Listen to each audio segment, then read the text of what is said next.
moment, algérienne. il faut arrêter un moment quand même. Mais c'est une double humiliation pour les Férois. Non, il faut arrêter un moment. L'histoire de l'Afrique, comment la situation qu'il y a en Afrique en ce moment ne correspond pas à tout ce que vous dites depuis tout à l'heure.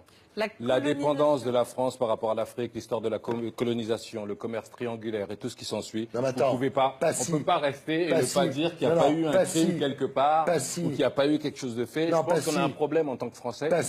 Par rapport à ça, on ne reconnaît pas forcément ce qui s'est passé dans l'histoire par rapport à tous ces pays-là. On a pillé l'Afrique, on l'a pillé encore jusqu'à aujourd'hui. Vous savez que le franc CFA, le franc africain, est jusqu'à aujourd'hui fait en France.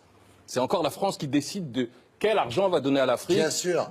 Mais à un moment, donc, tous les beaux discours, etc., qu'on entend tous les jours, c'est bien beau. Il arrive un moment, ça va. Oh, laisse parler la blanche un peu. Je me permets juste de dissocier l'esclavage, la colonisation. Je pense qu'Emmanuel Macron pourrait aussi faire preuve de plus de subtilité dans son discours, parce que vous savez, c'est facile. Pourquoi? Parce que ça lance un pavé dans la mare. Si vous me permettez juste de finir. Un pavé dans une mare. Après, je vous laisse. Non, c'est des amalgames. Dire que la colonisation, c'est un crime contre l'humanité, pour moi, mais je comprends que nous ne soyons pas d'accord et je respecte que nous ne soyons pas d'accord. Pour moi, c'est une insulte à des pieds noirs, c'est une insulte à des harkis. Quand ils pas forcément, derrière, il n'y a pas que les pieds noirs et les harkis, il y a une grande partie de l'Afrique est grande. Et bien sûr, mais vous savez, là encore, ne faisons pas d'amalgame.